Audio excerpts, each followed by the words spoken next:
Welcome to Jones and for Sports, where we make sports better.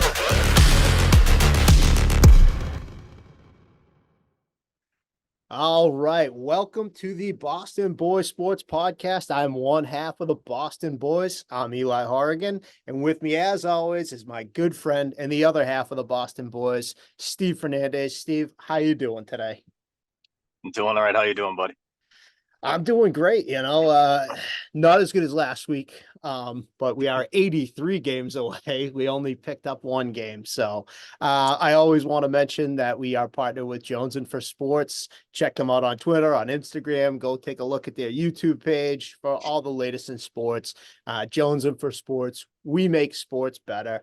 Today is Sunday, April 14th. We are a day behind here, but we have another great show for all of you guys. And beginning with our overreaction. So it's a Sunday overreaction. If you're not familiar with it, we touch on something that we think is an overreaction to something that happened in Boston sports, or I guess sports across the page last week. And it's either something that has left us elated or irritated. Steve, why don't you lead us off today? So I'm going to go with something that may end up being absolutely nothing, but at the moment I'm going to overreact to it, and it's the Drew Holiday contract. In no way do I not like it. I like Drew Holiday. I like what he's brought to the team. I think he's got a little veteran thing to him, Sure. It's more so I'm kind of worried that it could affect Derek White's contract in the future. I know they have him tied up for about 19 mil next season. He's going to, before this season, they were looking for an extension. I guess they couldn't come to the number. So that throws a little bit more into it for me if they've already tried and they haven't been able to. Yeah. So yeah, like I said, I mean, I'm sure they'll find a way to get it done. They're going to want to get it done. I like Derek White's game on this team more so than Drew Holiday. I think he's a better fit. Yes, so for absolutely. me, it's that. Yeah. Well, yeah, I mean, and when you look at it, Drew Holiday is 34, 35 years old, and, locking him up till he's like 38, 39. I mean, I guess I'm not an accountant, so I don't know how salary caps work. I thought a salary cap, you hit a number and you couldn't go over it. And it seems like salary caps are a suggestion now. It's like, you shouldn't go over this. If you do, you just have to pay more. So I'm fine with them paying if they can get Derek White too. But if you just sign Drew Holiday and you're not going to be able to sign Derek White, I don't like the signing as much. I like what Drew brings as well. He brings a championship DNA. And like you said, he's a good veteran leader, but Derek White, I think, is a better fit for this team. So if you kept Drew Holiday at the expense of we have to walk away from Derek White, I'm with you. I don't like it. So it's an overreaction in terms of we're getting the team in trouble for something they haven't done yet. If you don't sign Derek White, this is a real overreaction. So I get it. My overreaction is as with last week. I went Red Sox and I told you they were legit, and I'm not gonna tell you they're not legit. My overreaction is Trevor Story is hurt again. And I wrote a blog about this. Is he the worst contract in Boston history? What I'm fuming about is that Xander Bogaerts isn't on the Red Sox anymore. Xander Bogaerts, since he went to the Padres, including this year as well, he's played in all games except for 7. He's taken 7 days off. Trevor Story has made $62.5 million in Boston so far, and he's played 43% of the time. And that angers me because there's a good friend of mine, Winston. He's a great friend of the show too. He always tunes in. He's on his way to San Diego soon for a vacation. I hope he can take in a Padres game. And from me, Winston, could you please ask Xander nicely to come back? I will give him a portion of my salary. I don't make a lot of money, but I'm willing to do that to bring him back, because even though Bogaerts isn't having statistically a great season, I mean, we're only a couple weeks into the season, so it's not a big deal, but he's on the field. He's a homegrown product, and you let him walk to San Diego. Now, I don't know that he's going to be a Hall of Famer. But if he is, because they're letting in like the Adrian Beltres of the world anyway. So like he's going in with a Padres hat now. That just irks me. That's my overreaction is Trevor Story's hurt again, and we could have just kept Xander Bogaerts.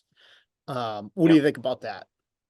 No, I agree 100%. It's one of those things. I mean, it's homegrown talent. Why not take care of your homegrown talent as opposed to getting somebody from somewhere else, especially somebody from Colorado and bringing them in and paying them as opposed to just taking care of your own. It just doesn't make sense.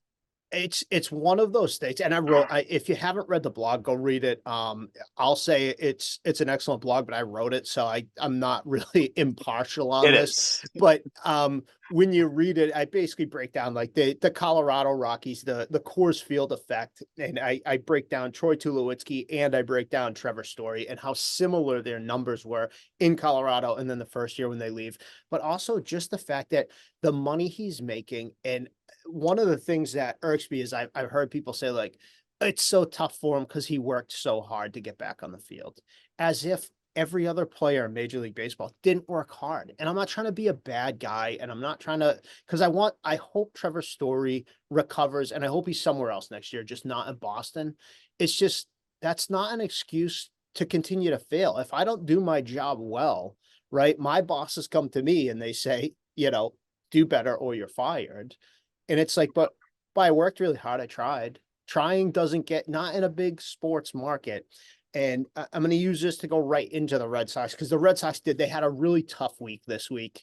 And you can sit on the throne now, but I'm going to defend the Red Sox too, because if you just look at the box scores, it doesn't look great. Okay. Corbin Burns, I picked him to win the Cy Young. They lose 7-1. He gives up a home run to Tyler O'Neill. And then over the next 22 batters, he only lets up one other hit. So, I mean, Corbin Burns, that game aside, Cutter Crawford who I don't like, goes 5 scoreless innings. He goes 5 scoreless. He leaves the game. They're up 5-0. They lose 7-5. The bullpen absolutely implodes. Okay. Which the bullpen, I'll get to that in a minute, was their strong suit the week prior. Thursday, Garrett Whitlock, starting pitcher. He goes 5 innings, 1 run, right? Game ends up 4-4, heading into extra innings. Bullpen gives up 6 in the top of the 9th. A bullpen again, right? This Isaiah Campbell, when I say the bullpen, he gave up 8 earned runs in 2 innings. Why is he on a major league roster? Tanner Houck, he finally looked human. Okay, against the Angels, he gives up 4 runs over 12 hits over 5 2/3. And then this Tampa Bay Ray baseball, they send out Cooper Criswell, which I know you're a big Criswell fan. Huge.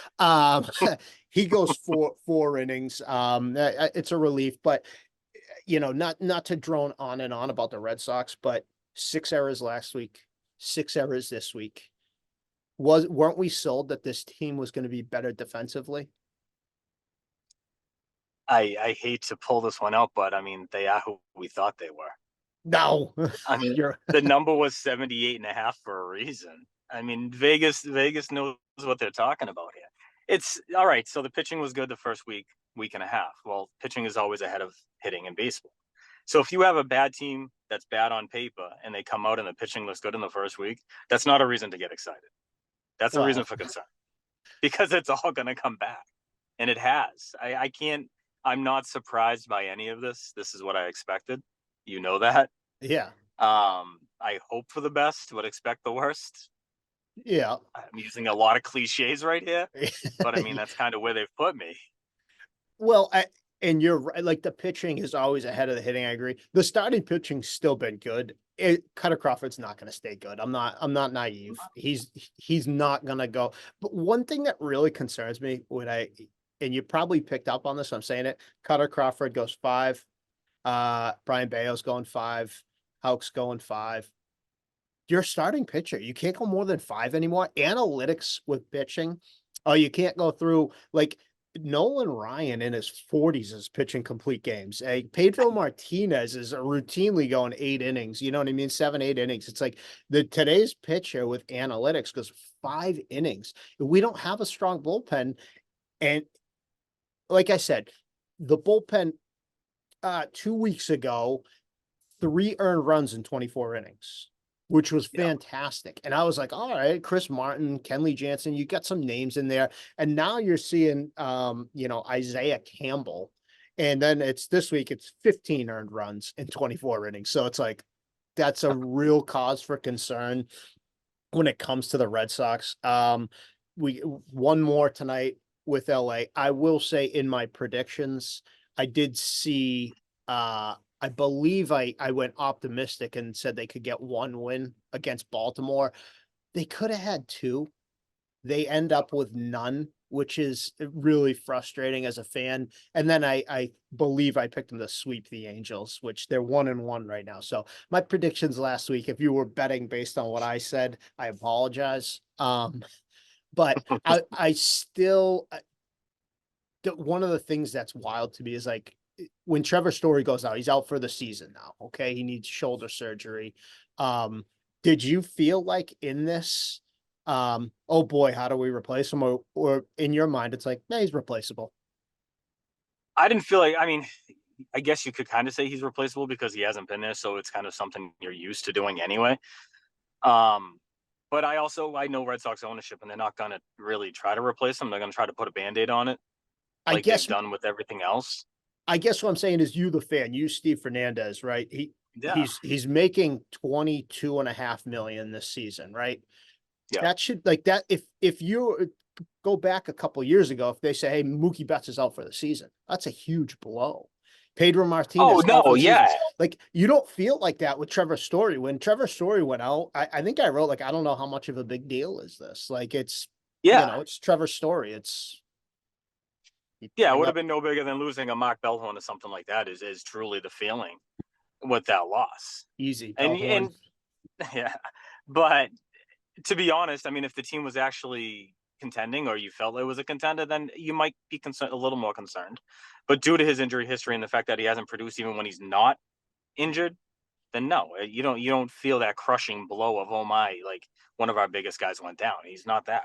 Yeah, I mean, he was a guy batting close to 300 in Colorado, and I think his Yeah. average, off the top of my head, I could be wrong. It's in my blog, but I think it was like 227. Like that's terrible. Like that's a huge drop off. Like if you want to know if Coors Field is real, that effect, it is very much so. So I think that's all we really got to talk about with the Red Sox. I will write more. I do my Sunday night blogs, wrapping up the week and the week ahead. Unless do you have any more takes that on the Red Sox other than the fact that you love them as well, from what I'm gathering? No, no. I love my Red Sox. However, like I said, 70.5 was the number for a reason. And I think that's pretty accurate. All right. Well, we'll see you in 83 more wins, and then we'll both rejoice that they won 90. Unfortunately, as you saw, the 90 is not even going to give them the playoffs this year. But let's go back to not go back, I should say, let's move forward. We want to go heavy NBA today for obvious reason. The NBA season and the NHL will touch on their ending, and playoffs are starting. We did our overrated, underrated, the 5 and 5 last week. We're gonna do it again this week, and we're gonna do our NBA edition. And I love starting with underrated players. And why don't you start us off, Steve? Underrated, 5 underrated players. Let's lead us off with the first person you want. I'm going to go with one that will, of course, pull on Boston fans' hearts. I'm going to go with Paul Pierce. Oh, okay. I Good one. don't think he gets enough love. A lot of it is tied with, well, of course, because he had KG and Ray Allen. There's a lot he did before that, and also just the simple fact that a lot of what he's saying now, comparing himself to other people, is kind of like hurting the public perception of Paul Yeah. Pierce. 4-time All NBA, steals leader for the Celtics, 3-pointers as well.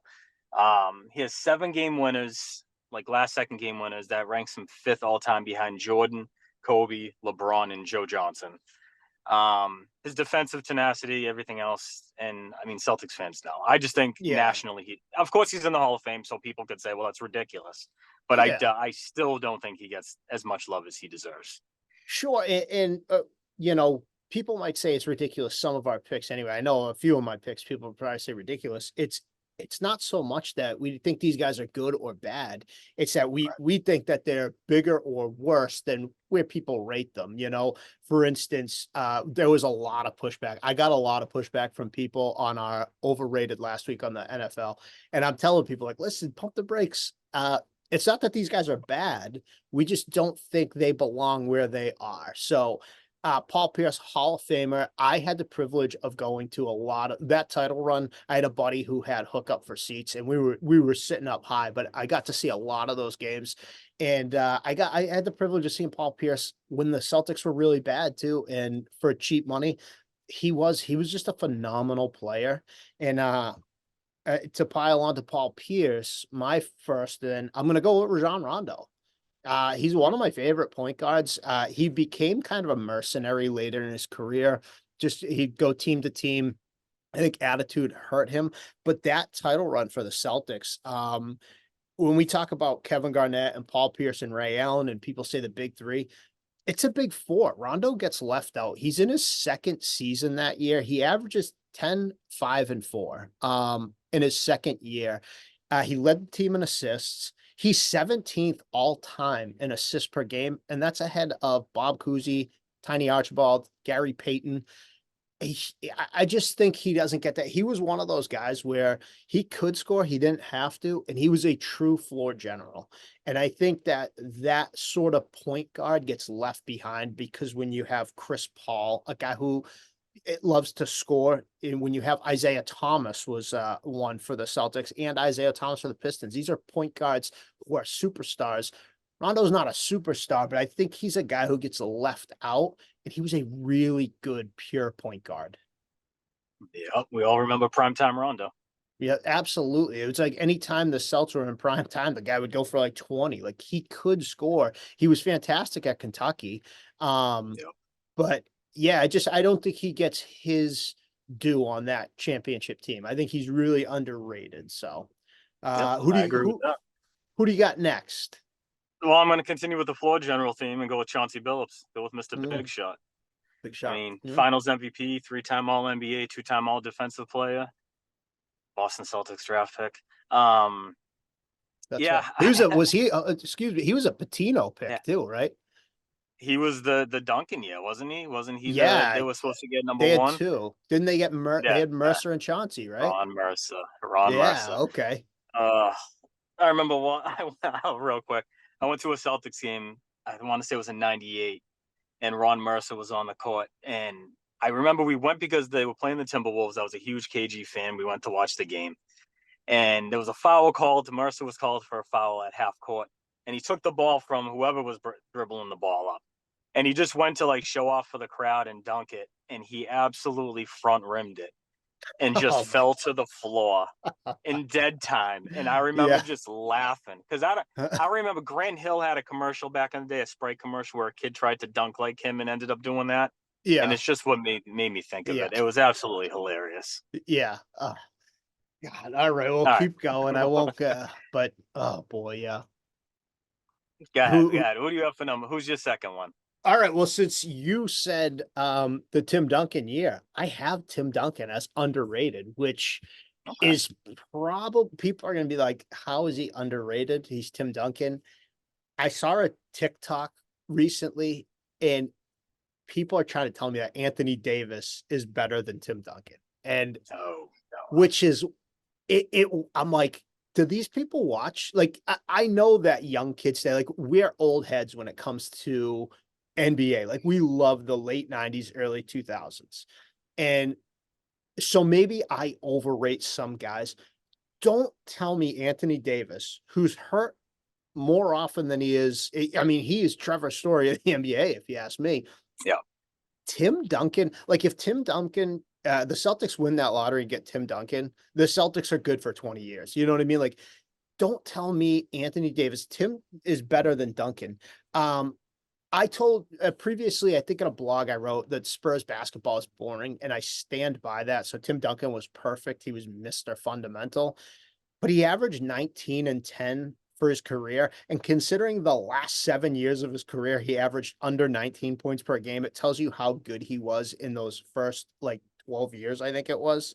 He's a 15-time All-Star, 15-time All-Defense, 15-time All-NBA, 5-time NBA champ, 3-time Finals MVP, 2-time league MVP, and he didn't shoot threes. This is all mid-range and back to the basket. Don't tell me that anybody in the NBA today is even close to Tim Duncan. He's probably the best power forward all time. I would have to make a list, but he's one of them. Don't compare Anthony Davis to Tim Duncan. That's why I have him as being underrated, because I think people today don't realize how good he was. I think it's timing, and I also think it's flashiness. People like the flash. People like which will come up in the overrated, I think, list.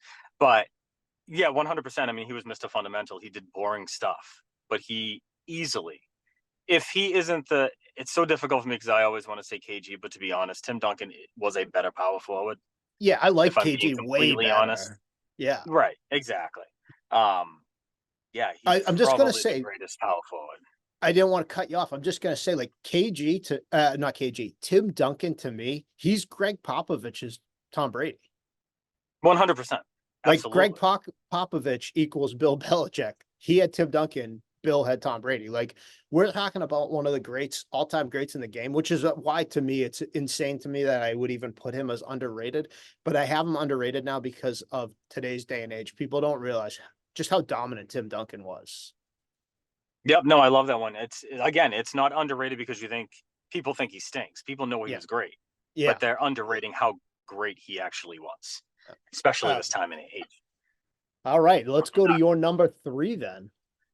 So I'm going to go with Dikembe Mutombo, Okay. and a lot of it is defensive based, obviously. Yeah. 6-time All Defensive Team. I think it was 4-time Defensive Player of the Year. Just, I mean, he played on some tough teams. Obviously, they didn't do much. I mean, beating a 1 seed is something to celebrate.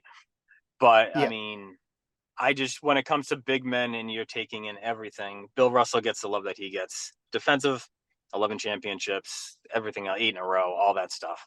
Mutombo, I just don't feel he gets the love that he deserves. And again, he's a Hall of Famer.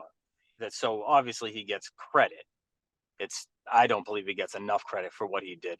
And I mean, remember, he played with Iverson in that year. What was it, 2000, 2001, I believe it was. They went to the finals Yeah. Yeah. with that horrible roster. And Mutombo was a part of that. Iverson Yeah. carried, but Mutombo He was a part of that as well. Yeah, that one's tough for me because I know what you're saying, I see what you're saying, but I also like Dikembe Mutombo to me is like in a real Hall of Fame, he doesn't belong. The NBA is not a real Hall of Fame. Um, No, it's basketball Hall of Fame. It's not even the NBA Hall of Fame. It's yeah, complete basketball. and he played on really bad teams, which so that's where I see what you're saying. Like, but my final memories of Mutombo are on that 76 team where he can barely get up and down the court. Like, and Oh Iverson's yeah. basically dragging him. So it's like, I see I see what you're saying. And it's your list. So you put whoever you want on your list. You know what I mean? Um, Sticking with the big man theme, I'll go, Dirk Nowitzki. Uh, Okay. Okay, and this is again, I put him as underrated, and I think it's because he changed the game. He absolutely changed the game. Like a few years before him is Christian Laettner. Christian Laettner, if he's in the league 10 years later, is a NBA big man who can shoot. And I had a debate with a friend of mine. It's actually, he's one of my tattoo artists, believe it or not. And we played basketball together growing up. I more or less got him water because I was, I'm very short and very wide. So, I don't necessarily, I wasn't, I couldn't dunk, maybe not even on an 8-foot rim at this point, but, uh, I said that I might have Dirk on my all-time team. If I had 10 spots, Dirk might make it. And he laughed and laughed at me. And I was like, I don't know. To me, he was a game changer. Like I said, Leitner gets drafted in 92 and the game wasn't ready for a big man who could shoot. And then Dirk comes and in his second year, he's the most improved player in the league. Okay. He averages 17 points per game and 6.5 boards. He ends his career with 20 points per game, 7.5 boards. He takes that big three Heat team down to win his only title. Um, And it's one of the most impressive championships in NBA history. You know, he averaged 26 and 10. It was 9.7, but 26 and 10 in that finals run. The only other time he made it to the finals was the Heat with Shaq and D Wade, which they couldn't overcome that one because it's Shaq. But I just think what he did for European players coming to the league and what he did in the NBA too, I really think like there's guys like Steph Curry who changed the game. Like that's what I think Dirk did for the game. Yeah, I think it's I love Dirk Nowitzki. To not like him would be ridiculous. Yeah, Great player. I mean, would he be on my all-time team? Probably not. I mean, starting five, no, obviously. definitely not Um, starting five. but yeah, he could find his way in there. I mean, again, as power forwards go, his name's in there. It has to be. You don't have a choice. Well, and that like being said, like do I think he's better than Kevin? Like I'm saying he might make it. You know what I mean? If I'm Yeah, drafting yeah, against other, like he's gonna make it on some level on somebody's team, but he played defense. He could rebound. He wasn't like we had the. I mean, what Rafe LaFrance? Remember we got him? He was supposed to be hmm like baby Dirk. Like guy couldn't defend. He wasn't a good rebounder and he couldn't shoot. It's like okay, so yep. that's terrible. Dirk did all the things like a big man could do, except he could shoot as well. And that's Yeah, all the reason I have him there. yeah. No, I like it. I like All it. right, who's number 4 for you? I'm gonna go with Grant Hill. Okay. Comes in his rookie season, averages 26 and 5, wins Rookie of the Year. His third year, he finishes third in MVP voting, 5-time All NBA. And for him, it's mostly due to injury. It's Yeah, a lot of people didn't get to enjoy what he was for a long period of time. sure. And later on, it's the same thing. He kind of dragged himself through through late seasons, 100 different teams, all that other stuff. But when he came into the league, I think it was what he and Jason Kidd came in. Yeah. He was just, I'm not going to say he was more of like a Scottie Pippen type, if you will. Yeah. Maybe a little more athletic if I had to give him something. I mean, And yeah. just a stud, an absolute stud in college, Yeah. absolute stud. And it's just due to injuries. But if people who got to see him play for that period, that 5-year window where he was what he was, unbelievable ball player. He was so good in Detroit and then when he went to Orlando, I think that's when he started having his knee injuries, right? That was Yeah. derailed his career. I also want to mention those Pistons jerseys were clean. The teal with Yep. the horse and the yeah, oh my God, those things were real nice. Um, I thought I'm the Jersey King, man. I got my Expos Vlad Guerrero jersey right now. I'm feeling good. No, I completely agree. He's one of those guys where if he did, man, you want to do a list of people who you wish never got injured. He's probably number one on the list, right? Like you Yeah. say, He and Scottie Derrick Pippen, Rose. Derrick Rose, yeah, even Tracy McGrady, but um, Yeah. you said his comp was Pippen. He's better than Pippen, if you ask me. Yeah. Pippen had a better career, but he was like Grant Hill was, if he's not getting injured, he's up there as one of an all-time greats. Yeah. I'm gonna do a quick one because there's not much to this guy. I just think he was underrated. He was only a 2-time All-Star. Glenn Robinson. Big dog. He averaged 20 points per game for his career, 6 Yeah. rebounds per game for a career. He spent it's like he's not Giannis, so I don't want to say he's Giannis, meaning he's in Milwaukee. He just doesn't have the titles. He was so good. For anybody who watched 90s NBA, Ray Allen was there at one point. Vin Baker was there at one point. Vin Baker was fantastic until he found the sauce.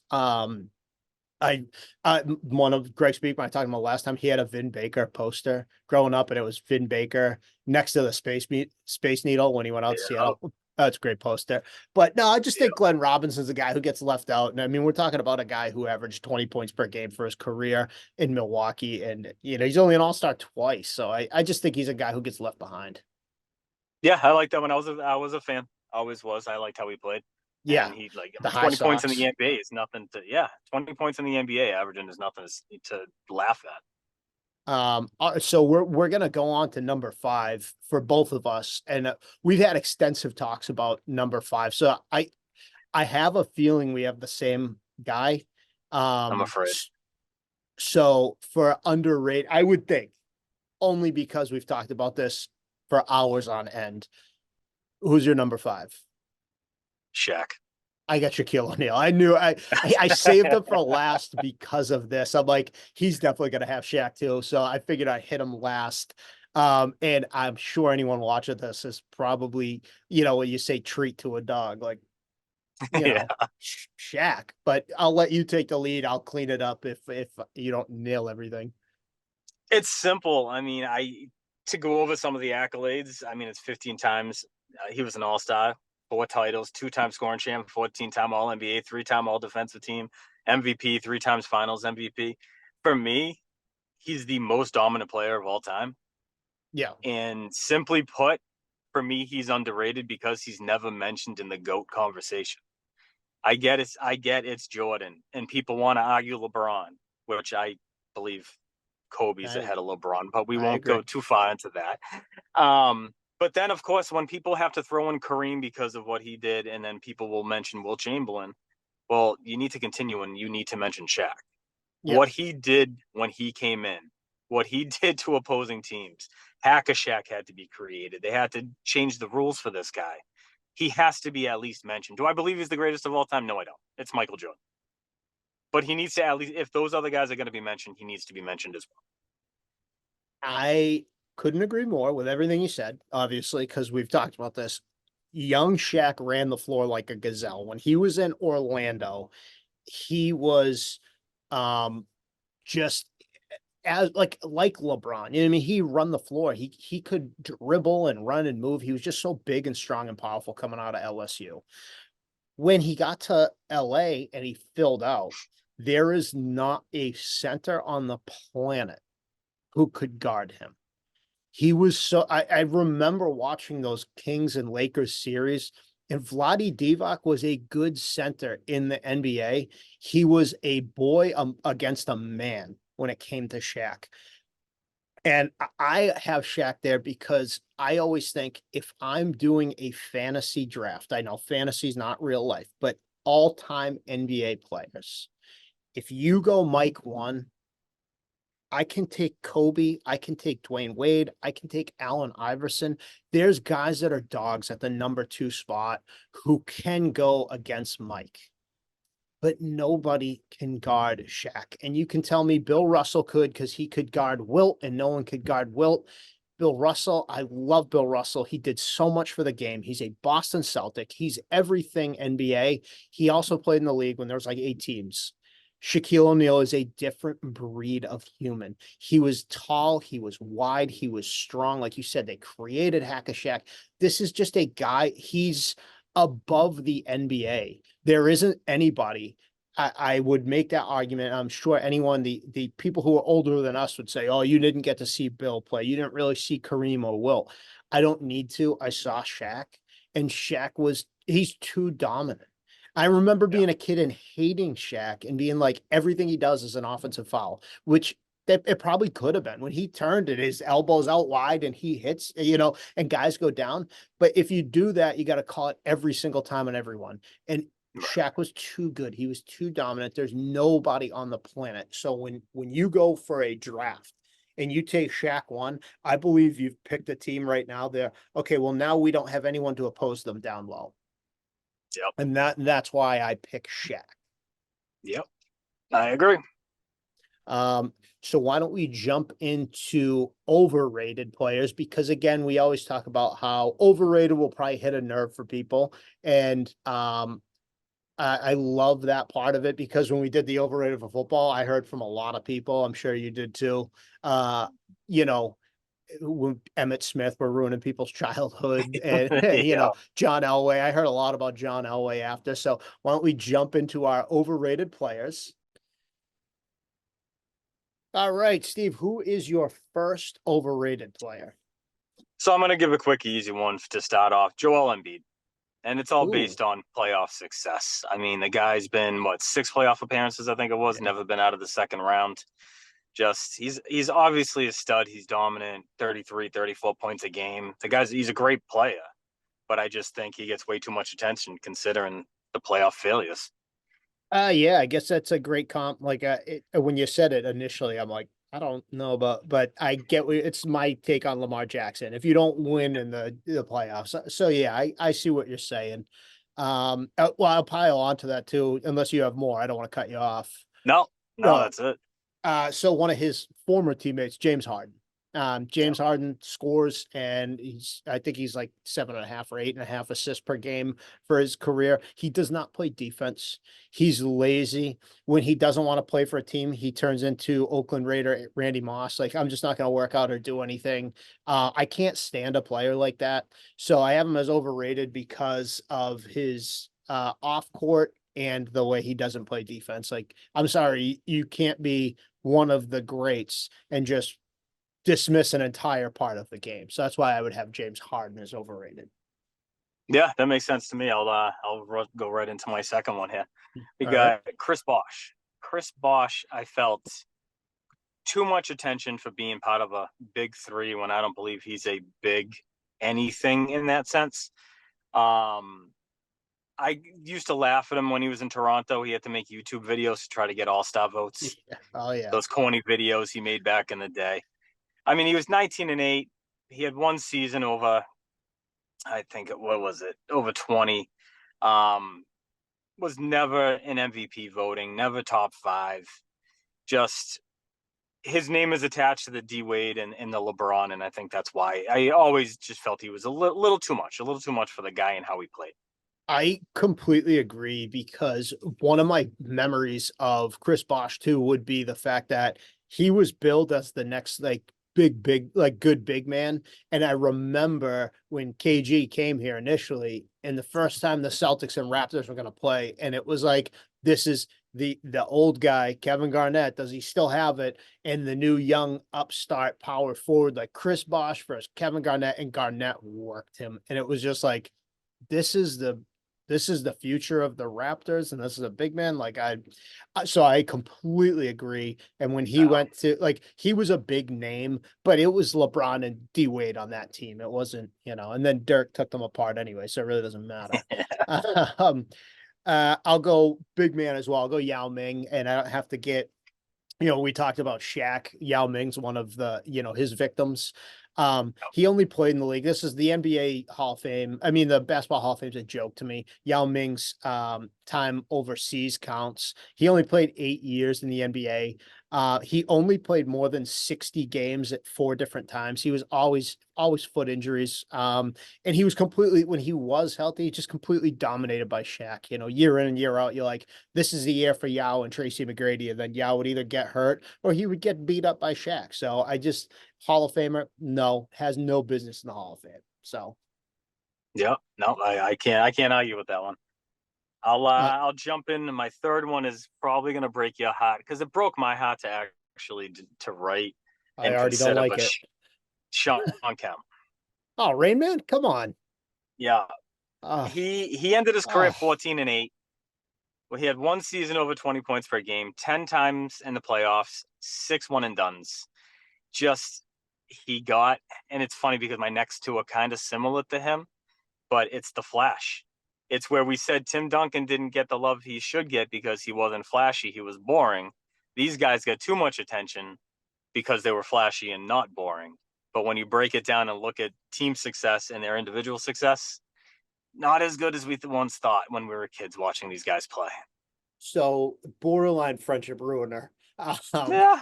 No, I know what you're saying, and I don't disagree, but I had a Sonics Kemp jersey. I had a Cavs Kemp jersey. It's the only Cavs jersey. Actually, I think I had a Mark Price too, believe it or not. But Kemp, I loved the Sonics. I loved Nate McMillan. I loved Gary Payton. I loved Detlef Shrimp. I love Sam All right. Perkins. Like, I don't want to uh, interrupt you, but I got to ask you a quick question that plays into this. okay. Why, as kids, did we have such obsessions with Seattle-based teams?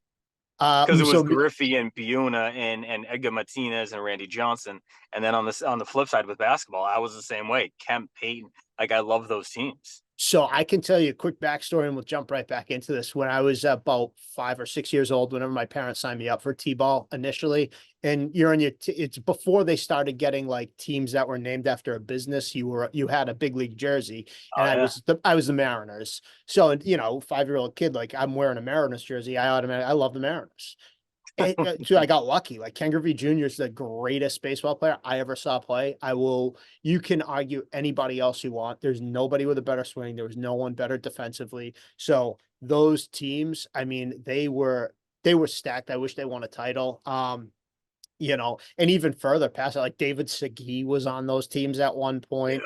Yeah. Joey Cora, I think was their second baseman. I think they had a catcher named Dave Hansen, which is my little brother's name as well. So it's That's like, right. they were just so good. And then fast forward, so I like the Mariners, like, okay, so now I like Seattle-based teams. I like the Seahawks back then. I liked Hasselbeck. I like Sean Alexander. I mean, that was closer to the end of the 90s.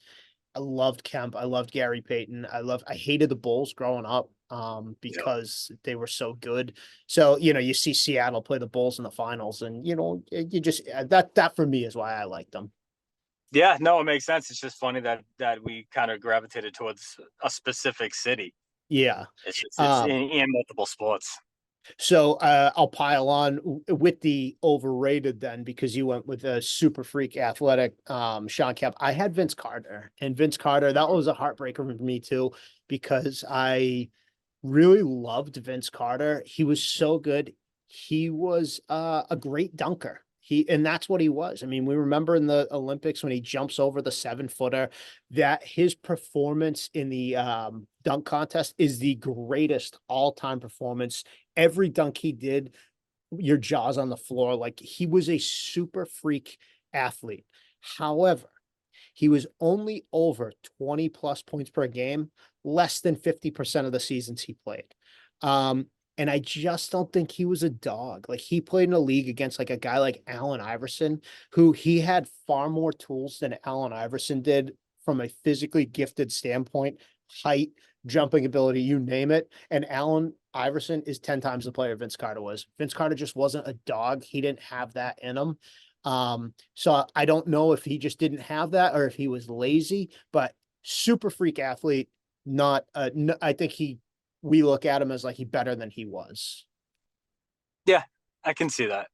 And again, a lot of this seems to be based on playoff struggles or inability to get a team over the hump or and stuff Yeah. like that. So I'll go right into a guy who had 10 playoff appearances in 7 one and dones. And it's funny because he is sort of in the same build of these two guys that the last two guys we've used, but Dominique Wilkins. Hmm. And unfortunately for him, I think a lot of it is based on the time that he played. He ran into Celtics teams, he ran into Detroit, he ran into Chicago later on, and then he just decided to play in places like Boston and look horrendous. Oh yeah. But yeah, and Gone at again, that point. it's the flashiness. He's top 5 dunker of all time. He is absolutely a top 5 dunker of all time, and just it's so much fun to watch. But when it comes down to basketball success, winning, being able to lead a team, I think Dominique was overrated. I definitely agree with you there because I do like as a kid, I'm born in '85, so I didn't see his prime, but I did get to see him like bad, older and bad. But yeah, you see highlights of him, and he's a great dunker. But part of that too is sorry Atlanta fans, Atlanta's the worst sports city, and it's like anything Hawks you could sell me on anyway. And that brings me to my next guy as well, because another bad sports at Phoenix and Devin Booker. And it's not that Devin Booker's not good because he's a really good shooter. The close comp we always see, and we've talked about this before, is Jason Tatum. You're not in Jason Tatum's league. Tatum's far better than Devin Booker. It's laughable when people put them next to each other, like, oh, who's better? And I think I have a bias against Phoenix. They've never won a title. They're a loser franchise. They're, Barkley, Amare Stoudemire, Devin Booker, now Durant's there, Chris Paul's like all the great losers in NBA history end up there. So Devin Booker for me made it. And it's probably Phoenix bias and because I love Tatum. Yeah, I bet, like I think it has probably a lot to do with us as Boston fans having to listen to that comparison and despising that comparison because we all know Jason Tatum is a better player than Devin Booker. Let's be honest. Yeah, Um, absolutely. And so so oh, go ahead. I was gonna say I have a pretty controversial one for five. I don't know if you'll have them, but all right, let's save yours then because it's literally the same guy I've already used the last two. And okay. again, it's the flashiness of it all. This guy's defined by jumping over a car in a dunk contest. He's Okay, defined so by we don't. Okay, dunks. It's Blake Griffin. I mean, 19 okay. and 8 over his career, but injuries obviously played a huge part of it. Playoff failures, those Clippers teams, and dunk, everything was based on dunks with Yeah, this guy. And believe me, he's had a decent career, but yeah. that flashiness has put him at a level of attention that he probably shouldn't have gotten at the time. I completely agree. And he came up like, did he? No, he was just the Clippers just stink. They're a loser Yeah. franchise too. So, but I feel like I know it wasn't him. It was the other kid. He played for the Celtics too. That married a Kardashian, but he like loosely looked like him. It's like that Oh, era. Chris Humphries. Yeah. Chris Yeah. Humphries, yes, thank you. But it's like, yeah, I always got like Chris Humphries, like I don't know. There's some Clippers I can't stand. Like I don't like the Lakers because the Lakers Celtics. I respect the Lakers, but like the Clippers are just like, just get out of LA, go somewhere else. I agree. So my last one is the one I wanted to spend the most time on, and I won't spend too much time droning on Scottie Pippen. And That's a big one. I know that Scottie Pippen, it's not Scotty's fault why he's made my overrated list because Scottie Pippen is a fantastic basketball player. He's a Hall of Famer. He's an NBA champion. He's on my list because of the LeBron fans. And LeBron fans drive me crazy because they'll sit there and they'll say straight face, Michael never won without Scottie. As if LeBron won without Dwayne Wade, Anthony Davis, Chris Bosh, Kyrie Irving, Kevin Love. Like it's not Ray like, Allen. yeah, Ray Allen. This isn't the NCAA tournament where Carmelo Anthony can bring a bunch of guys from Syracuse to a title. It's the NBA. The only team I can think of without a true star is the Detroit Pistons in the early 2000s. And Yeah. Chauncey was a star, but it was like Rip Hamilton, Chauncey, those guys. I don't want to get too much into that. Scottie Pippen was a 16 points and 6 rebound guy his whole career. Don't tell me that guy he made Michael Jordan. Michael made Scottie. The year before Michael Jordan, but the year before Scottie Pippen got into the league, Michael Jordan averaged 37 points per game, 5 rebounds, 5 assists, and 3 steals. Yeah. Don't tell me Scottie Pippen made that. There's 2 guys in NBA history who have averaged 30 points per game for their whole career. Wilt Chamberlain and Michael Jordan. Michael Jordan is out of this world. Not only was he physically gifted, he won all the time. I hate that LeBron fans are wrong. He's not better than Michael. I've said this before. It's the same comp with Pat Mahomes and Tom Brady. LeBron's the better athlete. Michael's the better basketball player. Stop with the narrative that Michael couldn't win without Scottie. He didn't win without Scottie, but he also played in a couple years in the 80s against the Celtics, Pistons, and Lakers. It was his time in the 90s. When he left, Scottie Pippen wasn't winning rings left and right when Mike leaves for a couple years for that hiatus. You know what I mean? He's a fantastic player. He's become overrated because of LeBron fans. They put him on a pedestal and it goes up my ass sideways. Yeah, I like that one. I mean, I don't find it controversial because I agree with it. So I mean, that's pretty basic. But yeah, I mean, I can see how LeBron fans trying to use Scottie as an excuse Yeah. could absolutely emphasize your feelings on that one. Absolutely. Especially because you and I, we're 90s fans anyway. We're early 2000s, 90s. Like I love that era of the NBA. But Michael Jordan, as much as I hated the Bulls and hated him, now as a grown man, I respect exactly what his game was because he was the great. I got to watch it. I got to witness it. And I got to witness LeBron too. And LeBron's great. He's not Mike. He's like you said, he's not Kobe. Like Kobe to me is a better basketball player than LeBron James. LeBron James is a freak athlete. Well, that does it for our overrated, underrated segment. Let us comment. Let us know how you feel about that. And right now, since we just went for our 5-5 NBA, why don't we jump into the Celtics because they're heading into the playoffs, and this is a fun time. We're coming down to it today. There's so many different scenarios in which the Celtics have no clue who they're playing at this point. I mean, you can put the play into the side. They could wind up playing Atlanta. They could wind up playing Chicago, Orlando, Indiana, Miami, or Philadelphia. And I know, Steve, you are very worried right now. So I'm going to let you start us off. NBA talk, Celtics talk, playoff talk. Why are you worried about this team? Because of how they're playing down the stretch. And believe me, I've had arguments on Twitter. I get it that they have nothing to play for. I understand that. I understand that seeding is already set. I understand that they don't want to get injured. I understand all of the excuses as to why they are playing this way and why it should be okay for them to play this way. I hear them, but they don't make me feel better because this isn't a team that's won a title. The 15, 16, 16, 17 Golden State Warriors could coast into the playoffs and know that they could turn it on and do it when they had to do it. The Celtics team has never shown me that they can relax and just coast into the playoffs and then turn it on and win. There's no example of that ever happening with this team. No. And to hear Jason Tatum after the loss the other night, the Knicks loss, almost like brushing it aside and almost like he smells his own stuff already. We're 15 games ahead of the second seed, so we're not really concerned with this game. And then something along the lines of, we had a really good regular season, so this game doesn't really mean that much. But he averages, I believe, 33 minutes a game, and that night he played 31, and they were still being blown out by 30, and Joe Mazzulla decided to pull the starters in the fourth, and that's when they made their run. There's no DNA, there's no championship pedigree with this team other than Drew Holiday, but whatever. Yeah. To tell us that it's okay for them to relax going into the playoffs.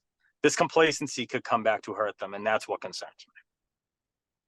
I understand your concern. I don't share it. I'm on the opposite side of things. It's like the exact opposite how I take the NFL. Like I always looked at like the Colts who would take time off. We're crossing sports, but the Colts would take time off and then they would get blown out. So they beat Charlotte with no starters. They beat the Blazers. They lost to Milwaukee. They lost to New York. I'm not worried because when I look at the Knicks is a team who had to win. I know that they don't have the championship DNA to carry them. But I just think regular season wise, the Knicks are more hungry right now. I think the Celtics are going to be fine. What is starting to kind of worry me is the breakdown of rosters, who they're playing. I think the Celtics far and away have the best starting five. It is, as good as Peyton Pritchard's been, he's fantastic. Al Horford's old. Sam Hauser has been good, but I don't know that I feel great, even against a team like Orlando, who I like Jalen Suggs, I like Franz Wagner, and I like Paolo Banchero. And they got Wendell Carter Jr. On their bench. They have Markelle Fultz. They have Cole Anthony. They have Joe Ingles. They have Jonathan Isaac. And they have Moritz Wagner, Franz's brother, Michigan guy, by the way. Fantastic at Michigan. It feels like to me that's a deep bench. You look at other benches, and it's like I see Obi Toppin's in Indiana. I see Buddy Hields in Philadelphia. There's guys like Buddy Hield could start on a number of NBA teams. He wants to win a title.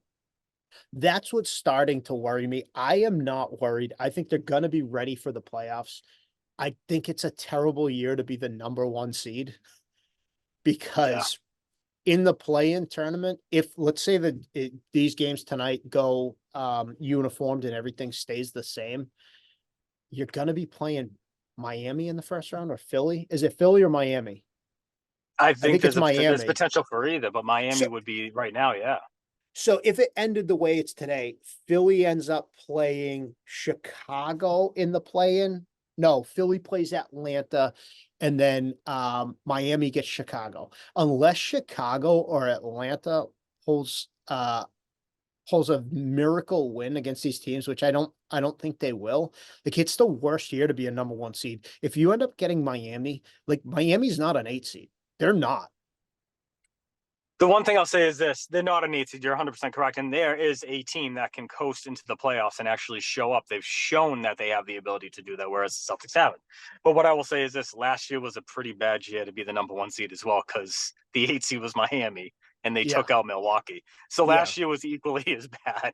Yeah. And I'm Well, not going to say you could see that happen, but and now you could these see that middle happen. teams, like I said, it's all going to depend on tonight. Tonight's a huge night in the NBA. If you're an NBA fan, today is as good as Christmas morning for you. Every game is meaningful tonight, really, when it comes down to seeding. I think Atlanta, Chicago, and Boston in the East are the only seeds that. Oh no, sorry, as I was 1, 2, 3, 1, 2, 3. Cleveland, Milwaukee, New York, Boston, like the middle seeds. I hate to go on a brain fart right there. I think 6, 7, and 8, 5, 6, 7, 8. Orlando, Indy, Miami, and Philly are all not set. Yeah. So, and I think 2, 3, and 4, like they can jump depending. Milwaukee, we don't know with the Giannis injury. He hasn't come back yet, correct? This is an Correct. Achilles strain. I don't know truly how hurt he is, but like those middle seeds are so interchangeable. But being the number one seed, one like as it stands right now, it's Boston, Miami, and then Philly, Milwaukee. Like the first round of the playoffs could be absolutely bananas. I mean, you're gonna see teams like Orlando and Indy by proxy, like they're gonna make it into the second round, and they might have home court in the second round because they could be playing Philly or Miami. And Philly is Yeah. notorious for losing. Yeah. Absolutely. I can't. I'm excited. It's going to be a fun playoff run. It really is. I mean, the NBA playoffs and the NHL playoffs are like a whole different season. The NHL, I think more so, but like truly when I know you have a lot to talk about with Philly because I'll let you go on a run. I don't want to ramble. No, no, no. I think in our last episode we brought up teams that we might be concerned about, and Philly was kind of left off the table. And I Yeah. just think they deserved a little bit of credit. And I mean, it completely goes against my conversation about Joel Embiid being Yeah. overrated. However, he's obviously still a force. He's obviously still a problem. Could he steal a series? Yeah, I mean, there's a lot of players in the past. LeBron couldn't get over the hump, and then he got over the hump. So players still have the ability to get over that hump. And I just hope that Philly and Joel Embiid don't find that opportunity against the Celtics this year. But they could be a problem if they've figured out their playoff problems, I guess. Well, I mean the like you said, he's overrated because he hasn't won. He's also got plenty Right. of chances to win. It's like the old saying. It was someone said, "Isn't Joel Embiid like done?" Only until he's alive again. You know what I mean? It's Yeah. it's just a matter of winning because if everyone is a loser until they win, Giannis was a loser until he gets a title. Like that's how we kind of as a fan look at it. You know what I mean? Like the Patriots are the perfect example. They're losers right now. They won for 20 years.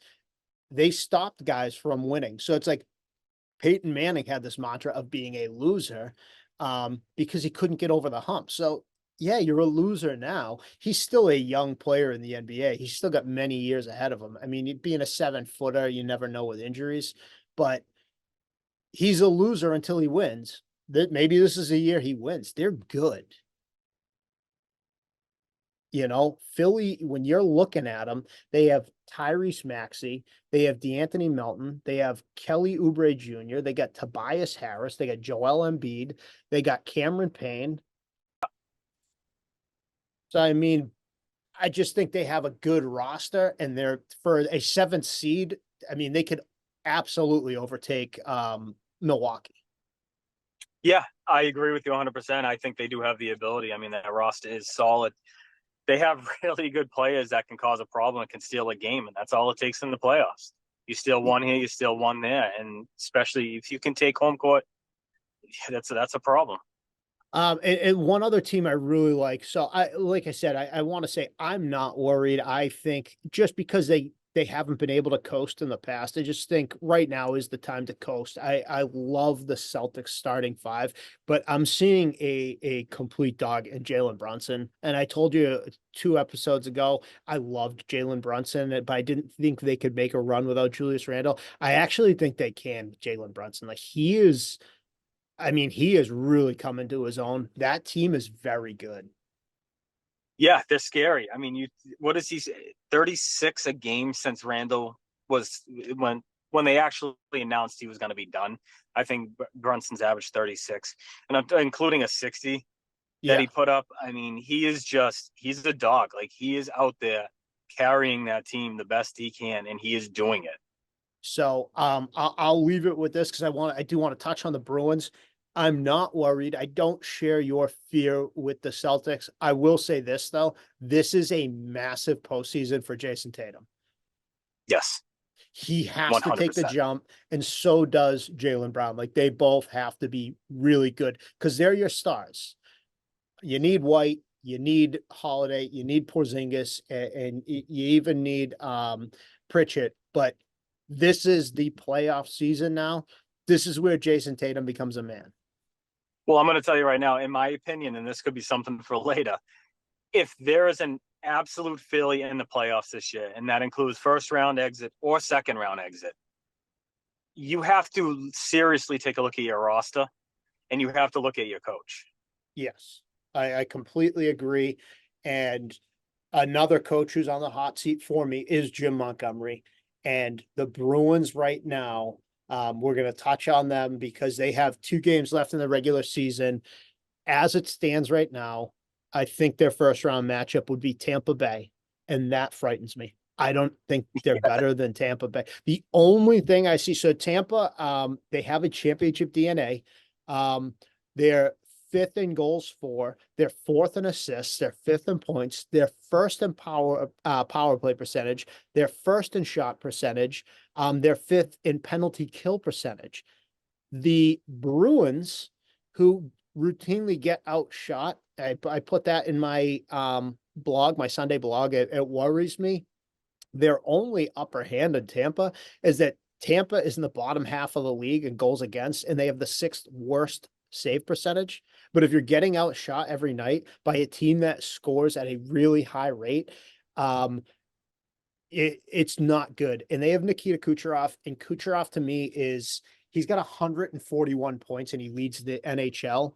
He's got 43 goals. He's got 98 assists. He might be the best player in hockey, not named Connor McDavid. Yeah, I I mean, agree 100%. and don't forget, they still have Steven Stamkos. They have Victor Hedman. They have Braden Point. Like, this is a good team. If you're the Bruins and this is your first round, like you got Florida last year, and Florida is out of this world. They're the team I think will win the Stanley Cup. Like, I think they're that good that they could do it. Like, Tampa to me is this year's Florida Panthers. Like, I don't want to see the Lightning. Nope, neither do I. And that is 100% a reason to be very concerned. And it goes back to a conversation we had before. I mean, who's going to do it for the Bruins? Who's going to be able to add on to Pasternak? It's, and then again, I mean, I say it every single time we bring up the Bruins. The goalie situation in Jim Montgomery scares the ever living you know what out of me. I don't know Yeah. what he's going to do, especially when you go in and gets a team with such great offensive power. Yeah. Okay, so Swayman allows 4 goals in game 1. Well, okay, well, we're going to switch it out. We're going to do this. We're going to do that. Or if he gets hot, well, we got to give Olmok some time. I really do not feel confident going into this, especially with Montgomery making those calls. I'm with you 100%. What they lost to Carolina earlier this week. They beat Pittsburgh last night. I almost think you would have been better served losing to Pittsburgh, who sits in the second wild card spot, because I don't think Pittsburgh's that good. Sidney Crosby has 89 points, which is 15th in the league. And then they have like 8 other players who are just over 30 points. Like they're not a strong offensive team, and their goalie situation is very middle of the road. That's who you want to see. You don't want Tampa. I don't love this Bruins roster. I wrote to you before that they're the real lovable losers in Boston. They make the playoffs almost every year. They win fewer than, I think it was 6% of the time they win a title. They're not gonna win this year. David Pastrnak and Brad Marchand, you know those two guys, but past that, like Zaka's a question mark, Coyle's a question mark, like Charlie McAvoy, Hampus Lindholm was. I mean, these guys aren't guys who I think can carry you to a title. And again, the splitting up the goalie, like I guess I'm on board with it now because it's what's going to happen. Like he's not riding one goalie, and I have to get on board with it as a fan. I'm not happy about it. I like you can't. I just can't see a scenario in which, let's say they put Linus Allmark in for game 1, and they win 2-0, 2-1. It doesn't matter. Game 2, they put in Swayman, and they go out there and they lose 5-2. And then Allmark comes in game 3 and they win another one, 3-2. You're really gonna put Swayman back out there because it's his turn when the other guy's your hot goalie, and Swayman gave up 5 in his first appearance. You're gonna go away from the guy who he's winning. This isn't the regular season where they're going back to back. You have a break. These guys have a chance to get their legs. I feel really, I feel so much more uneasy about the Bruins than I do the Celtics. Yeah, and I think that's fair. And I think last year brings that on as well. I mean, what happened last year has got to stick in the back of our heads a little bit and affect how we feel about it. So, yeah, definitely. All right. Well, I'm ready to wrap things up here, although I do want 2 predictions out of you. And my 2 predictions are, where do the Celtics finish and where do the Bruins finish? Because we have the playoffs are right here. Where are the Celtics going to finish? Where are the Bruins going to finish? First round, second round, third round, championship. What do we got for them? I'm going to say Bruins get out of the first round. They get knocked out in the second round. Okay. That's my guess. I'm going to guess in 6. Celtics, I got to say, I think they get knocked out on the Eastern Conference Finals. Well, everybody, I couldn't disagree more. I don't have either of those. I think the Bruins are done in the first round. I think if they get Tampa, they're not going to beat Tampa. Tampa, I think, is better, and they have a championship DNA. I see a championship in the Celtics' future, man. I can't say that they won't. They've been so good this year. They're gonna. I know that you're worried about them. Don't be, Steve. Please, just trust in me. I was wrong about Nikhil. I won't be wrong about the Celtics. Wrong Yes. about the Red Sox, but have blind faith. I'm not wrong about the Red Sox. Not yet. They are still on pace. They set 83 more, So that's it for the show today, Steve. I love doing this. I love having fun and talking sports with you. We are partnered with Jones and for Sports. Jones and for Sports. We make sports better. Steve, give me a final thought before I let you go. I'm just going to say, even though I sound like I don't believe in the Celtics, I am rooting for the Celtics. So let's go, C's. All right. And the playoffs are right among us. We're going to be back again next week, and we're going to do it all over again. My final thought is, fear not, my good fans out there. Celtics are going to win a title. Bruins got a lot of work to do. The march for 90 continues. We're 83 games away. Steve, happy Sunday. Have a great day. You too, bud. All right. Bye.